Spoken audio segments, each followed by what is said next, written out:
What are we noting here? Remember earlier, under note 1, we said that the P is silent in some word. The spelling, or we can say the letter P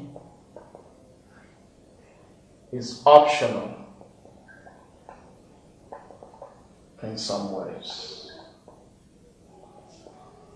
What that means is that in these words I'm going to give, it's either you pronounce the P, you make it come out, or it's left for you to leave it.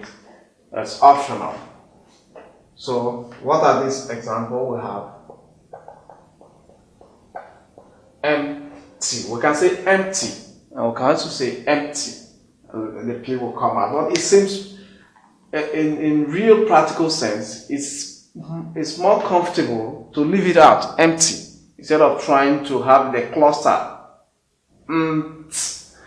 That will give you a cluster, consonant cluster, that we'll likely talk about at the end of examining all the consonants. So it's clumsier if you include it, but then if you want to include it, it's still acceptable. Now we have other example. Jumped.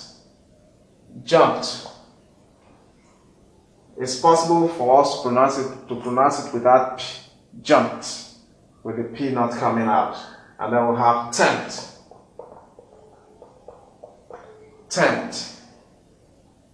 And we have citern, pumpkin. Now, in case of exam, should you have a question, a word given to you with a P sound, and you look at all your options, you have no one having a P except this one, except one of these ones, then you can pick it as your answer because it does have the sound. However, if you look at the options, you have an option that has a P without it being optional, then that will become your answer. If you have an option with a P sound without it being optional, and then you also have one of these as an option, you will not pick this one. You pick the one that has a clear case P sound, which is not optional. So you should be able to use your discretion to know your answer at any particular point. That is why you need to note this, because in critical exams, this is what will help you to have an excellent score. Now we've said all we need to say about the consonant P, the plosive P. Now, what you have seen that just that sound has taken us some time to examine. So you look at them, take more examples. You can always cross-check with a dictionary if you know how to cross-check a pronunciation from a dictionary. Now, that is what you can do to help you. But the behavior and the technicalities behind each sound is what we're examining now. Now, we're going to move on to the next one, the voiced counterpart of P, and that is B. So we want to examine B now. What are the spelling patterns of this consonant? We have the letter B. It is spelled as B,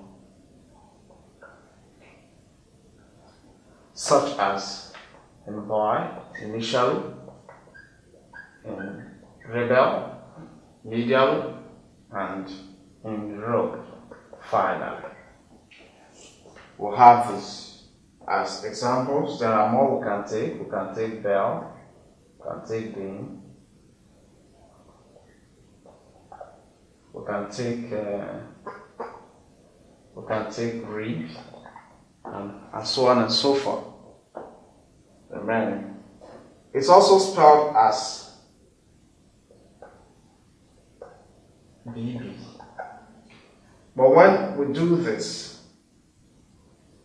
it appears in the middle, that is medially.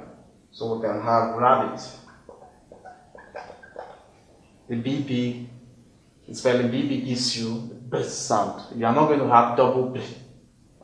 It's just one, so it's the spelling BB that gives that to you. Then we also have bubble, where it appears at the beginning and then appears again in the middle. So we are concerned with the middle as to that example. So these are the spellings we have for the bilabial, the voice bilabial plosive. Now, what do we need to note here? Since we have space here, let's have our note 1 here. The spelling B is silent. Is silent when it comes before letter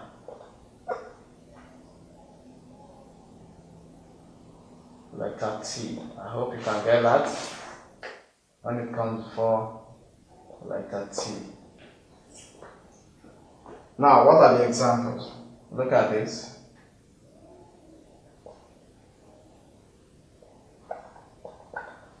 Debt, not debt. They don't have doubt. Not doubt, but doubt. So the letter B is not produced as B in this word because it's coming before spelling T or letter T. Then we'll have subtle, not subtle, subtle. Okay, so that is our note 1. We will now take note 2.